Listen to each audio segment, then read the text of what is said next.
les jeunes et leur engagement citoyen vont nous aider parce qu'il y a encore des choses à faire et c'est encore possible. Et pour cela, on va accueillir vos deux invités qui parlent énormément aussi à cette jeunesse. Magali Payen et Nicolas Hulot, bonjour. Vous êtes tous les deux nos invités. Vous êtes connectés, vous nous entendez bien? Moi, je vous entends très bien, bonjour. Super. Bonjour, très bien. Bonjour Magali, bonjour Nicolas. Merci d'accepter l'invitation en fait des bénévoles et des équipes de la Croix-Rouge qui sont ravis de vous avoir quelques minutes avec eux évidemment. On va en parler dans un instant. Je voudrais, puisqu'on parle de jeunesse, d'engagement, de citoyens et justement pour affronter toutes ces problématiques liées au climat, vous faire écouter en fait ce que nous disent les jeunes sur leur éco-anxiété. Ils en parlent à notre micro, regardez.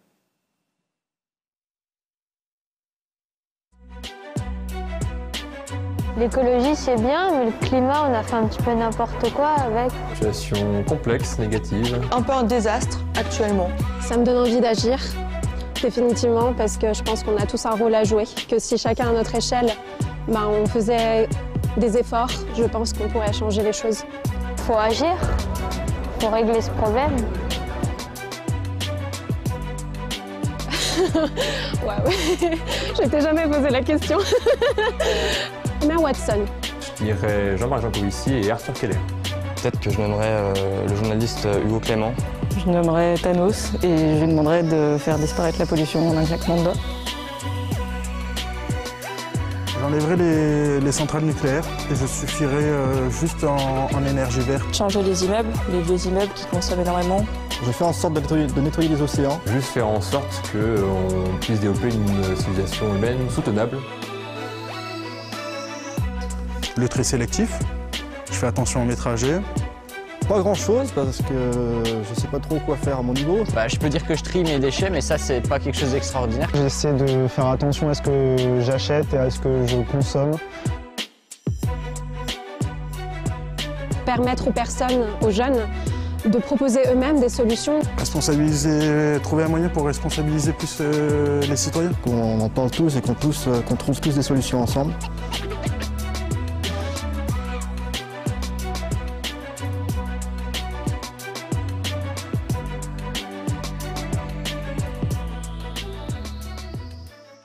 Beaucoup d'envie, évidemment, de projets, parfois d'utopie, mais beaucoup de pragmatisme aussi, puisqu'on le voit sur le terrain. Nicolas et Magali, j'aurais quelques questions à vous poser à ce sujet. Magali, d'abord, vous êtes fondatrice du mouvement On est prêt. Vous êtes experte en mobilisation citoyenne. Vous parlez souvent de joie et d'élan de vie pour lutter contre le réchauffement climatique. Est-ce que c'est compatible, cette joie, avec l'éco-anxiété dont on parle ? Ouais, c'est effectivement super important en fait la joie chez On est prêt parce qu'en fait ce dont on parle quand on parle du réchauffement climatique, quand on parle de la 6e extinction de masse, en fait c'est tout simplement de la mort et pas uniquement de sa propre mort, mais aussi de la mort de toute l'espèce humaine et de toutes les espèces qu'on embarque avec nous. Et c'est ça l'éco-anxiété, c'est cette détresse par rapport face à cette nature qui est en train de s'éteindre. Donc en fait, ce qu'on essaye de faire chez On est prêt, c'est un ratio 30-70 à 30%. En fait, on essaye de porter la parole des scientifiques, de porter en fait toutes ces informations qui, en tant que telles, sont archi-anxiogènes, et à 70% d'apporter des solutions. Et d'apporter des solutions au niveau individuel, politique et industriel. Et ce qu'on a constaté justement, c'est que l'action génère l'espoir. En fait, l'espoir naît de l'action véritablement et c'est donc pour ça qu'on essaye vraiment de mettre les personnes en mouvement et en fait, un petit geste peut amener à de grands changements derrière. Ce sont les petits ruisseaux qui font les grandes rivières. Oui, et c'est important. Nicolas Hulot, j'ai envie d'aller plus loin avec vous sur ce sujet. Vous êtes la personnalité que l'on connaît tous, ancien ministre, président d'honneur de la Fondation Nicolas Hulot pour la nature et l'homme. Et c'est important d'ailleurs pour la nature et l'homme. Nicolas, il n'est pas trop tard? Ou alors s'il est trop tard, c'est quoi la solution? On se met tous dans des bunkers, on s'enferme tous sous la terre, comme ça on se met aux abris. Qu'est-ce que vous pouvez nous rassurer, même si parfois les infos sont plombantes? Non, il est jamais trop tard, il est très tard, ça c'est sûr, parce qu'on a quand même tardé à réagir par rapport à la prise de conscience. Il y a un décalage un peu tragique entre l'information scientifique, la réalité des événements et notre propre réaction. Mais bon, chacun a conscience qu'on est à un moment d'urgence, à un moment critique. Raison de plus pour ne pas se résigner, pour ne pas baisser les bras, pour ne pas être dans un état de sidération. Ce que nous dit la science, qui doit simplement être notre boussole, parce qu'entre ceux qui pensent que tout est foutu et ceux qui pensent que tout va s'arranger spontanément, la réalité, évidemment, elle est au milieu. Ce que nous dit la science, c'est que l'ampleur des conséquences de la crise écologique, et à commencer par la composante climatique, va se déterminer dans les choix et les réactions que nous aurons dans les 10, 15, 20 prochaines années. Donc c'est maintenant que se jouent, je dirais, les conséquences. Le coup est parti.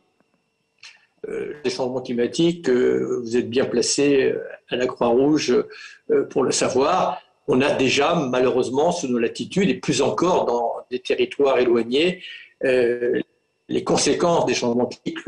On évoquait tout à l'heure le recul du trait de côte, on évoquait un phénomène au long cours largement aussi tragique, qui est le déplacement de millions de personnes à cause du phénomène de désertification.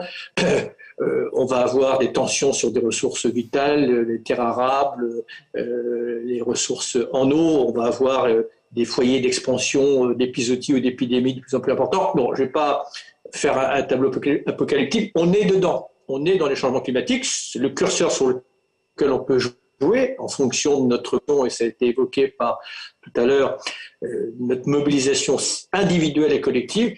On peut essayer de limiter la casse. Voilà. Donc, c'est maintenant qu'il faut, encore une fois, avoir conscience de ça. Il faut à la fois, évidemment, comme ça vient d'être dit, que chacun ait sa responsabilité en fonction de sa disponibilité d'esprit, parce que quand on a la tête sous l'eau, quand on est accaparé par des problèmes matériels immédiats ou des souffrances immédiates, évidemment, la marge de manœuvre est moins grande.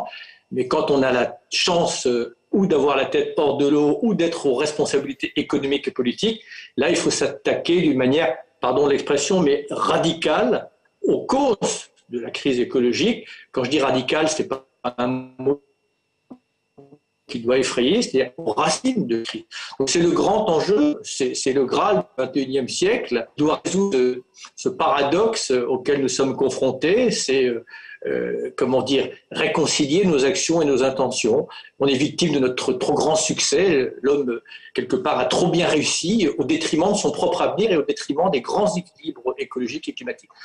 Donc voilà, non, c'est pas trop tard, mais c'est maintenant ou jamais. Il faut faire les choses en grand et personne ne peut s'exonérer de cette responsabilité. Sans quoi on n'y arrivera pas. C'est un enjeu universel et qui, quelque part, convoque l'ensemble des nations et l'ensemble des humains. Alors Nicolas Hulot, comment adapter nos modes de vie aujourd'hui pour mieux habiter la Terre demain? Qu'est-ce qu'on doit faire concrètement?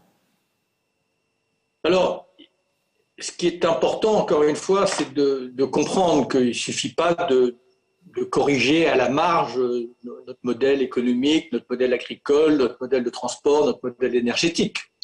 On a un objectif, si on veut encore une fois ne pas rentrer dans des schémas irréversibles, d'atteindre le plus rapidement possible une neutralité carbone. Bon, tout notre modèle économique des dernières décennies s'est constitué, s'est dopé par l'utilisation des énergies fossiles. Donc il faut qu'on s'affranchisse rapidement des énergies fossiles, encore une fois, parce qu'on a trop tardé. Alors, ça n'est pas évident, parce que, encore une fois, il y a des substituts technologiques, mais ils ne sont pas toujours encore efficients.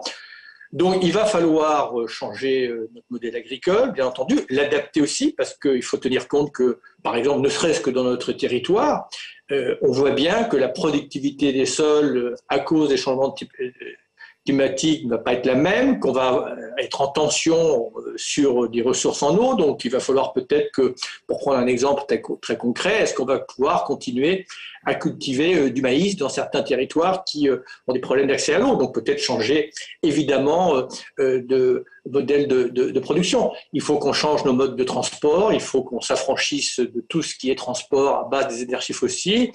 Il faut surtout que, dans ce domaine comme dans d'autres, on aille vers une plus grande efficacité, une plus grande sobriété, c'est-à-dire qu'il faut quelque part que nous réduisions notre consommation dans énormément de domaines. Réduire notre consommation, c'est simplement sortir de ce que j'appelle la civilisation du gâchis. L'idée n'est pas de donner moins à ceux qui ont peu. L'idée, simplement, c'est de s'exonérer de tous ces prélèvements indus. Et donc, en cela, notre technologie, notre science, notre intelligence, plutôt que d'être fléchée dans le toujours plus et d'avoir comme effet secondaire d'épuiser et d'abîmer, elle peut être, elle aussi, réunie pour essayer de faire en sorte que nous trouvions un équilibre entre ce que la nature peut nous donner et ce qu'on peut lui demander. Donc oui, c'est un changement de paradigme. C'est difficile pour moi en quelques mots de vous dire par quoi il faut commencer. Il faut simplement commencer peut-être par la révolution des esprits, c'est-à-dire à un moment ou à un autre, vous savez, Camus disait « un homme, ça s'empêche ». Eh bien, tout ce qui est toxique, petit à petit, il va falloir qu'on s'en empêche, à l'échelle individuelle et à l'échelle collective. Tout ce qui participe à menacer l'avenir de l'humanité, il va falloir que nous acceptions spontanément, sans forcément d'ailleurs que les politiques soient obligés de faire des règles coercitives, qu'on accepte de changer l'état d'esprit, qu'on sorte de nos comportements compulsifs. Oui, c'est un changement d'état d'esprit, que l'on se rende compte que l'homme ne peut pas distinguer sa propre trajectoire de celle du reste du vivant. Nous avons une communauté de destin entre tout ce qui vit, communauté de destin entre toutes les femmes et les hommes de la planète. Bien sûr, oui. Peut-être à un moment ou à un autre, mais voilà, avoir un esprit de solidarité, de respect et de bienveillance. Et parmi toutes celles et tous ceux qui peuvent agir, on le dit depuis le début de cette émission, les jeunes nous aident énormément. Magali, c'est votre cible, les jeunes, justement. Comment est-ce que vous les touchez? Comment est-ce que vous les embarquez sur ces sujets? Oui, effectivement, depuis la toute première campagne de défi d'On est prêt qui a lieu en 2018, qui était une campagne de défi d'un mois pour le climat qui a réuni plus d'une centaine de youtubeurs, instagrammeurs, sportifs et autres personnalités. En fait, notre cible, ça a été la jeunesse depuis ce moment-là, parce que justement, en fait, la jeunesse n'est pas formatée. Et pour opérer ces grands changements, ces grandes mutations de société, cette révolution des esprits dont parlait Nicolas, en fait, c'est beaucoup plus facile de l'opérer avec cette jeunesse-là, qui a cette capacité, cette agilité à changer. Et pour toucher cette jeunesse, en fait, on passe par les réseaux sociaux parce que la jeunesse, désormais, regarde très peu la télé, lit très peu la presse. Et donc, en fait, on passe par les médias qui les touchent. Donc, leur rôle modèle que sont les youtubeurs, les instagrammeurs. Et en fait, on s'est rendu compte qu'en passant par cette jeunesse, en fait, on a un effet de pédagogie inversée, c'est-à-dire que les jeunes vont en parler à leurs parents et à leurs grands-parents. Et en fait, nous aussi, en faisant du bruit avec ces grandes campagnes, on va aussi attirer l'attention des médias traditionnels. Et pour nous, c'est super important de donner de l'empowerment, en fait, de faire prendre conscience à cette jeunesse qu'elle a vraiment le pouvoir de changer les choses, parce qu'elle a le pouvoir d'influencer les politiques et les industriels. Exactement, et vous le rappelez à merveille, et la Croix-Rouge le fait au quotidien. Je voulais vous remercier, Magali et Nicolas, d'avoir accepté l'invitation des bénévoles et des équipes de la Croix-Rouge pour cette émission. C'est à nous. On était ravis de vous avoir parmi nous autour de la table pendant quelques instants. Merci. Joyeuse journée à vous et joyeux combat, parce qu'il doit rester joyeux même s'il est important. Juste avant un mot de conclusion de Philippe dans un instant, Luna, dans votre unité locale, avec les bénévoles qui vous encadrent et qui vous entourent, vous avez l'impression, vous, que les jeunes se sentent quand même concernés et même prêts à faire changer les choses? J'en suis absolument convaincue, et comme l'a dit Magali, c'est quelque chose qui passe par l'information et par l'utilisation des réseaux sociaux, par exemple. Mais c'est aussi important qu'il y ait un échange intergénérationnel, parce qu'on ne se rend pas forcément compte, on n'a pas le recul suffisant pour comprendre ce qui est normal et ce qui ne l'est pas. À la fréquence des tempêtes, par exemple, finalement pour nous c'est devenu une habitude, et c'est important qu'on ait ce regard intergénérationnel et qu'on nous dise c'est pas normal. Et une fois qu'on l'a compris, les jeunes sont prêts à agir, et il y a des initiatives de la jeunesse qui se voient partout en France et partout dans le monde pour lutter contre le climat. C'est vraiment un sujet qui leur plaît, et heureusement, et voilà, la mobilisation elle est sans faille, et on peut la voir vraiment au quotidien. Virginie, un mot de la fin, c'est faisable, on peut encore agir. Bien sûr, c'est tout à fait faisable, et si on ne peut pas lutter, parfois qu'on a l'impression de ne pas pouvoir lutter contre les causes, on peut lutter contre les conséquences. Donc oui, on peut agir. Merci beaucoup. Philippe, je voudrais qu'on arrive à la conclusion de cette émission et de cette rencontre avec vos équipes sur le terrain et partout, même dans le monde, ceux qui nous suivent et qui vont même revoir l'émission en replay. Comment mobiliser, comment engager dans la vraie vie tous les volontaires qui se sentent touchés, concernés? D'abord, je voudrais rappeler que 30% des bénévoles de l'association sont des jeunes. D'abord, ça c'est important de le savoir. Deuxième, et les autres sont jeunes dans leur tête. Et donc voilà. La jeunesse est un état d'esprit, avant tout. C'est pas une question donc 100% générationnelle. de la Croix-Rouge sont jeunes. Je crois que la grande force de notre institution, c'est l'intergénérationnel justement. C'est que chacun, à son poste, peut agir. Et ça, c'est un premier élément. Et derrière, c'est qu'on n'est pas seul, on est en équipe.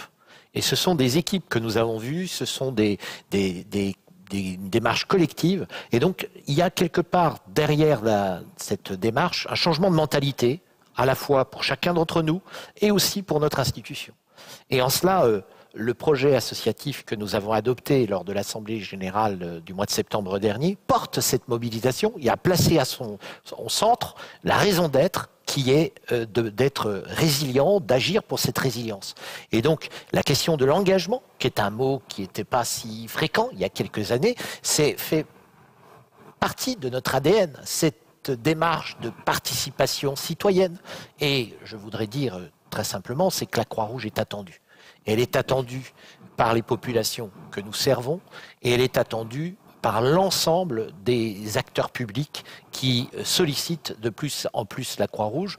Et je pense que la force du mouvement international et l'ensemble des exemples qui ont été évoqués au cours de cette émission témoignent de la diversité de nos actions et de la force aussi de la mobilisation qui nous caractérise. Et je pense que la mise en œuvre du projet associatif sur le terrain dans les prochaines années, la stratégie que nous sommes en train de construire avec le conseil d'administration qui va déployer sur les territoires ces 3 piliers de la résilience, prévenir, éduquer, ensuite sur se relever, bien sûr, toute la démarche de prévention, et va avoir son impact et va avoir un changement sur l'association dans les années qui viennent. Et on sait évidemment que tout ça est important. Je voulais vous remercier les uns et les autres d'avoir accepté de partager ce moment. Merci à toutes et à tous qui agissaient sur le terrain et évidemment au quotidien. J'ai pris évidemment plein de notes parce que j'étais très attentif dans la préparation et dans l'écoute dans cette émission. J'ai bien compris, le réchauffement climatique, c'est ici, c'est maintenant, c'est au coin de nos rues. Évidemment, ça ne se passe pas qu'à l'autre bout du monde. C'est pas parce qu'on voit des plastiques sur les océans qui sont à l'autre bout du monde que ça ne nous concerne pas. Non, le plastique, il vient d'abord de chez nous. On est tous concernés. J'ai vu que la Croix-Rouge, évidemment, dans ce nouveau défi, a un rôle primordial à jouer. C'est jouer à fond la carte de la prévention et de l'adaptation et surtout les personnes concernées, c'est-à-dire chacun d'entre nous, on est au cœur des solutions. Donc on ne peut qu'être acteur, évidemment. Je voudrais en profiter pour vous remercier les unes et les autres. D'abord, de m'accueillir, moi, petit bénévole, ancien bénévole de la Croix-Rouge, mais je suis heureux de revenir prendre vos nouvelles et très fier d'être à vos côtés, parce que très concerné aussi. Je voudrais que l'on remercie aussi toutes les équipes en coulisses qui travaillent. Évidemment, les équipes techniques, ça c'est mon côté Michel Drucker sur le retour, au son, à la lumière, à la vidéo, les équipes Brandsonic, et puis je pense bien sûr à Estelle, Géraldine, Marine et toutes les équipes de la com de la Croix-Rouge qui font un boulot de dingue, évidemment, et puis à toutes celles et tous ceux qui nous ont offert leur présence et leur témoignage en duplex. Ils contribuent aussi à ce message que l'on continue de faire passer les uns et les autres. On se retrouve dans quelques semaines ici au même endroit, mais d'ici là, n'hésitez pas à partager cette émission. C'est le replay, le plus important, c'est ce que l'on va en faire, évidemment, et soyez tous certains de toute mon admiration et l'admiration de plein de gens qui vous voient au quotidien. On ne vous dira jamais assez merci. Alors je vous en dis un tout petit qui représente certainement des millions d'autres. À très bientôt.